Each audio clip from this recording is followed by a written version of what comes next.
தங்கமயிலே அம்மா என்ன பண்ணிட்டு இருக்கிற? கொத்தமல்லி கழுவிட்டு இருக்கிறேன். இன்னைக்கு என்ன சமையல்? கீரை வணக்கி இருக்கேன் மாமா. கீரை வணக்கியாச்சா? சுக்குட்டி கீரை வணக்கிட்டு இருக்கு. மூடி வச்சு கீரையை மூடி வச்சு வேக வைக்கக்கூடாதுன்னு சொல்லுவாங்க. அப்படியா?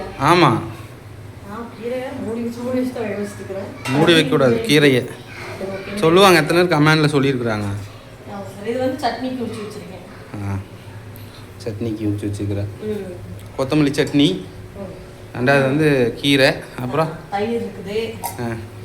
நைட்டு வச்ச ரசம். ஆமாம், நைட்டு அவசரமாக ரசம் வச்சு நல்லா இருக்குது. நம்ம பார்த்து செஞ்சால் கூட சமையல் நல்லா இருக்குது.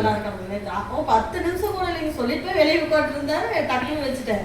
தம்பிக்கு வந்து நேற்று ஒரு சாம்பார் செஞ்சிருந்தோமா, அதுக்கு கொஞ்சம் சரி அது நெய் ஊற்றி பிணைஞ்சு விட்டலாம் அப்படிங்கிறக்காக கொஞ்சம் பருப்பு எடுத்து வச்சிருந்தேன். அப்புறம் தக்காளி புளியும் போட்டு ரசம் எடுத்து சொன்னாங்காட்டி தக்காளி புளி கரைச்சி அந்த பருப்பையும் வந்து கொட்டி. ஓ, பருப்பையும் ஊற்றிட்டியா? அதனால தான் நல்லா இருந்திருக்க மாட்டேங்குது. ஆனால் பருப்பு ஊற்றுற மாதிரியே தெரியல. அதுதான் வெந்துச்சு, நல்லா கரைச்சிட்டேன். டக்குன்னு அந்த ஜீரகம் குருமிளகு பூண்டு மட்டும் தான் அரைச்சு அதோடய சேர்த்து கரைச்சிட்டு தாளிச்சு விட்டேன். அவ்வளோதான், 2 கொதி வந்துச்சு. சூப்பராக இருந்துச்சு ரசம். சரி, சூப்பர் சூப்பர். இன்னைக்கு எங்கள் வீட்டில் வந்து இது கீரை சட்னி, கொத்தமல்லி சட்னி. சாப்பிட்டீங்கன்னு ஓகே.